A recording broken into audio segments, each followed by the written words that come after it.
আসসালামু আলাইকুম। আজকে আমি আপনাদের মাঝে দারুণ স্বাদের চিকেন টিকিয়া বানাবো, সেই রেসিপি শেয়ার করব।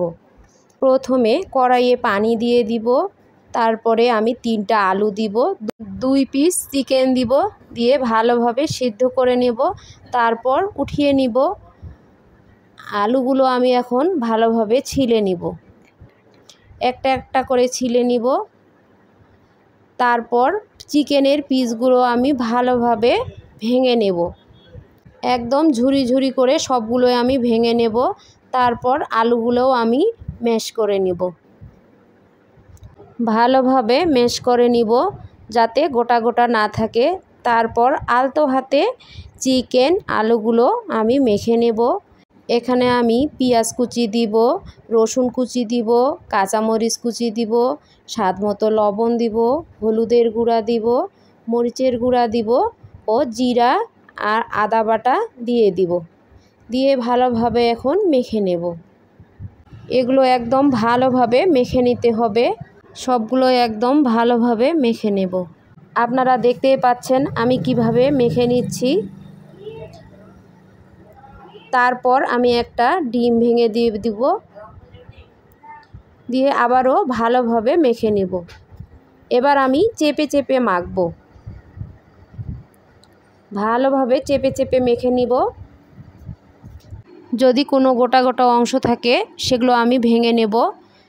নেওয়া হয়ে গেলে তারপর হাতের তালুতে একটু চেপে চেপে বড়ার শেপে আমি দিয়ে নেব।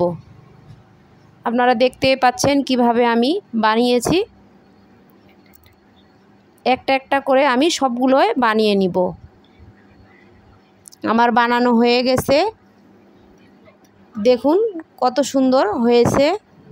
কড়াইয়ে পরিমাণ মতো তেল দিয়ে দিব, দিয়ে আমি একটা একটা করে দিয়ে হালকা আঁচে ভেজে নেব। চুলার আঁচটা মিডিয়াম একদম থাকবে। তারপর আমি উল্টিয়ে দিব, এপিঠ ও পিঠ লালচে করে ভেজে নেব। একদম লাল করে ভাজতে হবে, তাহলে খেতে ভালো লাগবে, ভিতর থেকে মুচমুচে হবে। আমার ভাজানো হয়ে গেছে। আবার যেগুলো ছিল ওগুলাও এক এক করে সবগুলো ভাজবো। উল্টে পাল্টে আমি ভেজে নেব। ডিম দেওয়ার কারণে কিন্তু এরকম ফেনা ফেনা হবে। আমার ভাজানো হয়ে গেছে, ব্যাস হয়ে গেল দারুণ স্বাদের চিকেন টিকিয়া। এটা খেতে অসম্ভব মজা, আপনারা সকলে একবার হলেও ট্রাই করে দেখতে পারেন। আমি একটা আপনাদেরকে ভেঙে দেখাচ্ছি, দেখুন কত সুন্দর হয়েছে। এটা দেখতে যেরকম সুন্দর, খেতেও অসম্ভব মজা। সবাই ভালো থাকবেন, সুস্থ থাকবেন। আল্লাহ হাফেজ।